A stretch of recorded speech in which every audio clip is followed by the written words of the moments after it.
Peace, fam. It's good. It's your brother Cool. I'm doing this video a little bit differently today because I'm looking up to you for guidance.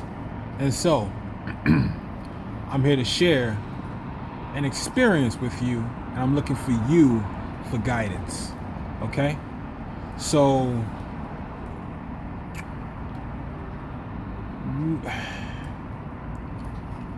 there's this term going around that a lot of people like using, and I was one of those people who used to use them like 3 years ago. It was called secured party creditor. Secured party creditor. So let's get one thing understood. A secured party creditor is an heir. A secured party creditor is someone known as the owner.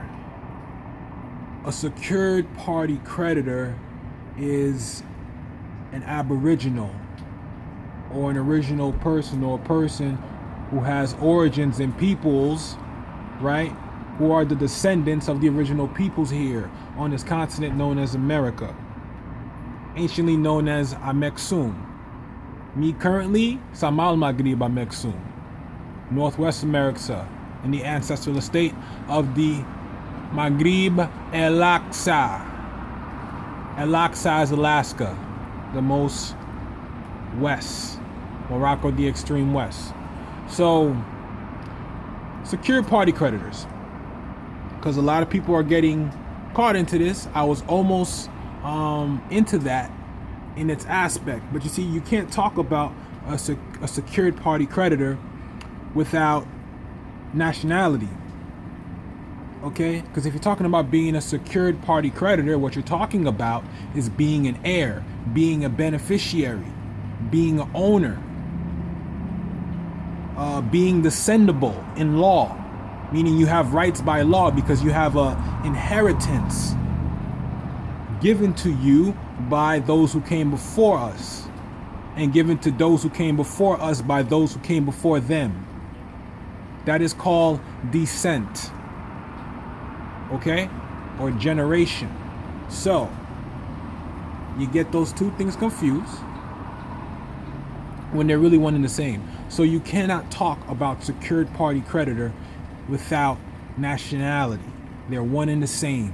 They're not different. So a lot of Moors get caught up in this sovereign citizen thing where they're talking about secured party creditor. Well, if you didn't know, this continent is known as America. This is not Europe. So Europeans cannot be secured party creditors in America. They can only be secured party creditors in Europe. They got to go back to Europe. Okay? And that movement is known as the sovereign citizen movement.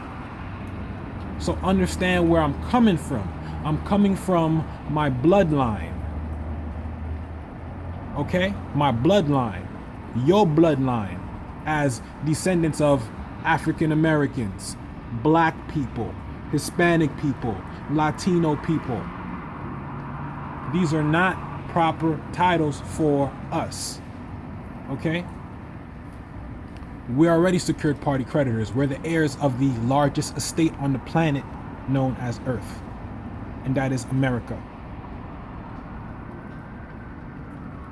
Only melanated people are Americans. America is not Europe. America does not consist of the origination of Caucasian people.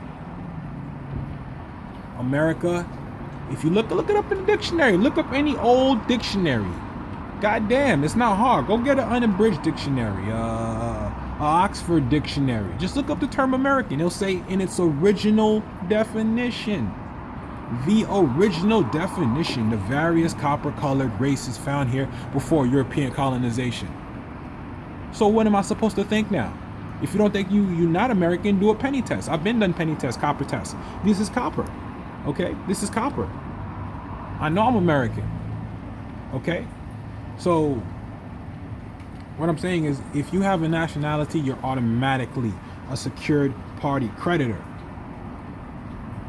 Now, it's one thing to have the title of something, and it's another thing to actually operate as that thing, to be it. It's one thing to be called something, it's another thing to be something. So now, you proclaiming your nationality on the public record, in the private sector and on the public record, is you... Damn, and it just left my brain, but it's gonna come back.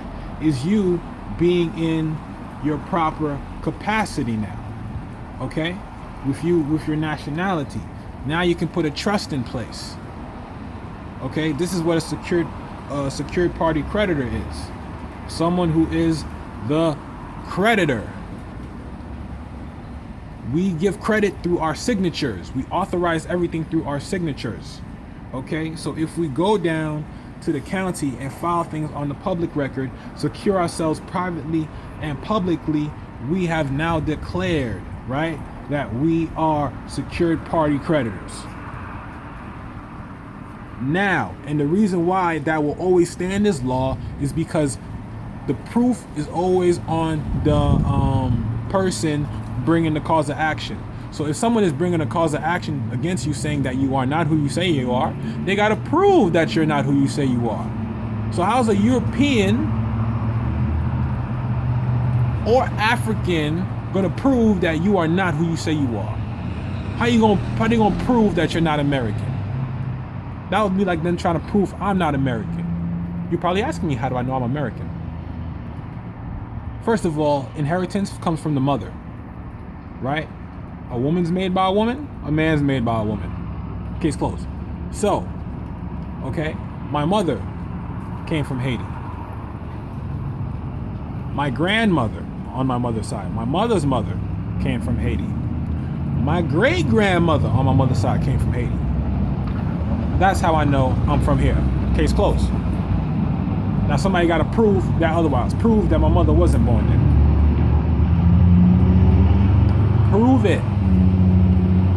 Prove it. It can't be proven. So now, once that declaration is made on the record, guess what? Now you have to be it. You have to, your actions have to match what you have declared. If your actions do not match what you have declared, you have done nothing. You've done nothing. So you can be declared as an Aboriginal Tashtan, you know what I'm saying, having this descendancy and inheritance here to the land, but you're still operating like a slave. You're still operating like a second-class citizen. Because you don't know any better. And these UCCs are a trap, okay? The UCC is not necessary, nor is it effective in securing property. Okay?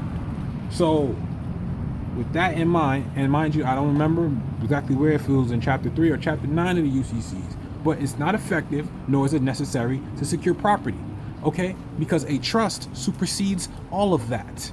If you don't have a trust in place, you don't have nothing in place. And what a trust is, to break it down, is just a will.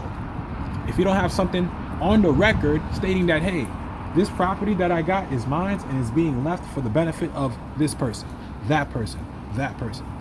If you don't got that in place, you don't have nothing secured for your next generation. You are not doing your job. It's not your fault, though. We haven't been taught this purposefully. Okay? So once we have, right, a trust in place, now you got to know how to operate. You got to know that a social security is voluntary and that there's other methods of operating without using a social security. But you got to know what you need to bring to battle to get what you need accomplished. So no one talks about a W-8 bend form like that. Whoa, what's a W-8 bend form? A W-8 bend form is the form you would use in lieu of a W-9 form, which is a form for U.S. persons. Because guess what? Me being an autochthon or aboriginal of this land makes me a foreigner to the United States. Because I was here before the United States. You know what I'm saying? So now the United States has my permission to operate through treaties. All right? So now I got to be myself to get what I need done on my landmass. I don't need permission, neither do you. But you got to claim that you don't need permission and be that person that don't need permission. So with that, you got to know how to operate. And there's a process for everything. Within every process, there's options given. They're not spoken of. You either know about them or you don't. There's a Democratic option and there's a Republican option. right, of doing things. Democratic, Republican. I'll give you a great example. For car, this is the next project that I'm working on with my tribe. For car, right? To register the car through your trust, your private foreign trust. Register the car through the trust, then go down to the DOL. Use that trust and register your car. Get plates for it. You can get custom plates for it. Because guess what? Whenever you see, if you break out your certificate of title for your car, it's going to say two things: registered owner and legal owner. I'm going to tell you right now. When you have state patrolmen or cops that pull up behind cars and search those license plates, that's what pops up on the screen. One says registered owner, the other one says legal owner. Now, if you understand trust law, legal owner is the trustee. The trustee is the legal owner of property. Okay? That's the entity or the person holding it in benefit for the beneficiary. Meaning the trustee makes the call. Okay? So now, if we're looking now, if you don't have a trust in place, right? If you've got a note on a car, automatically you know that you are the registered owner. Whatever title you're in, your slave title or your free title, you are the registered owner, and the bank or whatever that got the loan or for the note on the car is the legal owner. You don't own the car. Now, if you buy a car privately, you take that private car and then you just go register it you just go get a license plate, get it registered. Guess what? You are the registered owner, and now the state is the legal owner. I just gave you two different scenarios that produced the same result. So either way, you ended up not owning the car, whether you bought it publicly or privately. So now, this is what you're supposed to do. If you buy the car privately, you create a bill of sale for the car. File that bill of sale. Well, I'm sorry, you don't have to file the bill of sale, but you must make sure you have your trust and estate filed, your declaration of trust filed. Okay, that it's in existence. So guess what? Now that bill of sale that you created for the car is now in the trust. So now when you go and register it, you bring the certified copy of your declaration of trust, right? Your trust indenture organization of trust, and you bring the bill of sale. And guess what? You say that this car is going to be registered, but it's gifted to an estate. I have it registered to my trust. I need to get plates for it. It'll still get done through the state. The difference is you're the registered owner and your trust is the legal owner. Private and private. You understand? It's all about who's the legal owner. If you don't have a trust, you don't have a legal owner. Your legal owner is a foreigner. You don't want a foreigner as a legal owner. You want you're a private person. You're a private natural person. You want a private entity as your legal owner, as your shield. Because if you look at a trust, the grantor is the mother, the trustee is the father, and the child's the beneficiary. So you want the trustee, which is the father, to be the shield. The trustee would be what? Can be a person or a human being. So the trustee is the shield, the protector of the castle. All right. So this talk about secured party creditor and reclaiming a straw man. It's not about the name, it's about the number. You could change the name a million times. The number won't change, right? Because it's not about the name, it's about the number. But what I'm saying is when it comes to that European title, it's a copyright infringement. All right, that name is already owned. You are not a European. You're not of European descent. If you have melanated complexion and you have history and ties to this land through ancestry, you are from here. Okay? And you are not European. So therefore you cannot claim a European name because that name don't belong to you. That's why if anyone asks me what's the first thing they should do in terms of beginning with the process, go into yourself and come up with a name, authentic name that describes you, your own ancestral name. But it has to mean something. It can't be no bullshit name. It has to be organic. That's the only way it's going to have power. You have to create a name for yourself. What is your title? What is your title? What ties you to this land? What is your title? You know the last name is known as the ancestry name. So my last name is L. You understand? What title ties you back to this land? You have to figure that out for yourself. And once you figure that out for yourself, you proclaim that and declare that. And guess what? Because there's only one you on this planet, and only you can come up and think how you think. That is the only name like that on this planet now. And guess what? You have all the copyrights to it. This is why it said, Prophet Joel Ali said that do business in your free national name. He didn't say,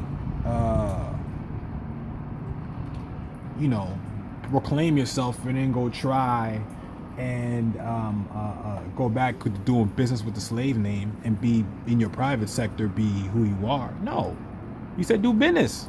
If you're gonna do business, I mean, you gotta do business in the private, in the public. Do business. He didn't say how. He didn't say do business privately or do business publicly. He said do business in your free national name. That means whether it's private or public, do business in your free national name. So there's no need to chase the straw man name or the European name because it doesn't belong to you. And if you try to copyright it, that's copyright infringement. You will lose every time in law because you're still not being honorable. You're still not honoring your ancestors. You got to be you to get what you want. You got to be you to get what you want. So this whole shit is an illusion. And I was talking to Chief Ani, and from the Cherokee Nation. So I'm just going, and she said I should just post it out. So I'm gonna just say it right now. Birthright cannot be sold, only camouflage. I'm gonna repeat that one more time. Birthright cannot be sold, only camouflage, because we've always been ourselves. We just been educated to think otherwise, right? You can't sell my blood. My blood's been in me since I was here. I've always been me. You just camouflage who I thought I was, but the camouflage is off now. You understand? But I always have my birthright. I always have my power. So be careful with secured party creditor people that you come about. You want to check them. If they're not talking about nationality while they're talking about secured party creditor, they're not on it, and they're deceiving you because they're one and the same. Because when I'm talking about nationality, I'm automatically talking about secured party creditor, because now I'm talking about a trust, a state. Do you know trust is the highest degree or form of law? If you understand trust law, you will understand every other law on this planet, every other system on this planet. Everything is based off of trust. The Trinity principle. A family, mother, father, child is built off of trust. You understand? So if you understand trust, you understand it all. And with the trust, you can reclaim your vast estate and be a secured party creditor, which is a national. You can't be a secured party creditor without being a national. Okay? An American national or an American citizen. And the only way to be that is to be foreign to the United States. I heard that from Asir Duke of Tears, and that shit was real. The only way to be a true American is to be foreign to the United States Corporation. So what's it gonna be? You gonna be you, or you gonna try to chase something that you're not? You are a secured party creditor. You don't gotta double work. You don't gotta fill out UCCs and do all these things. I'm not saying the entire process is not needed, but what I'm saying is you don't need to go through all them steps. It's not like 55 steps. It's just a 1-2. Once you have a nationality and you understand how to operate your trust, you don't need to proclaim or own the strong man. But guess what? You do have an interest in the energy that your avatar put into that account. So guess what? You can place that into your foreign trust and operate that and make a claim on that bond or that birth certificate. But you don't have to chase it because you're already the secured party creditor. Nothing happened here without your signature, your authorization. You have always been the heir, my fellow Americans, my fellow copper colored people, my fellow people of love, truth, peace, freedom, and justice. You've always been here, and that's never changed. So just understand what I'm trying to say. Secured party creditor and nationality are one and the same. If someone's talking to you about secured party creditor and they're not talking to you about nationality, walk away. Or eat the fish and spit out the bones, but know that they don't have your best interest in mind or at heart, because if they did, they would have told you flat out that when you have a nationality, you already claim to be a secured party creditor. Now it's just about being that. Holla at your brother if you need anything. I do offer services, affidavit services, the process of nationalizing, I offer that service as well. And I also offer consultation, because I don't mind being on the phone with people for 2, 3, 4 hours. And I'm not that type of person that's just gonna like keep, charging people whatever over and over again for a certain thing. Like I just like to just put everything out in the forefront. I have a fee, a charge depending on what you need, what type of package you need, flat out. And I can tell you right now, it's below $200. And so whatever you do after that point, it's on me, because I'm chasing your understanding. You're alleviating pressure off me so I can make more time, so I can be in a space where I can be on the phone and not have to be on someone's clock. You understand what I'm saying? I can be on the phone and help and consult and help people go through the process.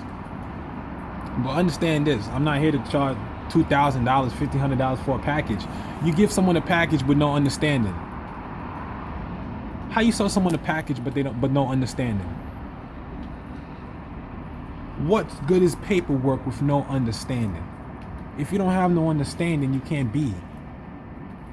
If you don't have no understanding, you can't be. So I offer services. Get in contact with me, 206-899-6972, or you can email me, regijulles@gmail.com. It's your brother. Peace. Love, truth, peace, freedom, and justice. Islam.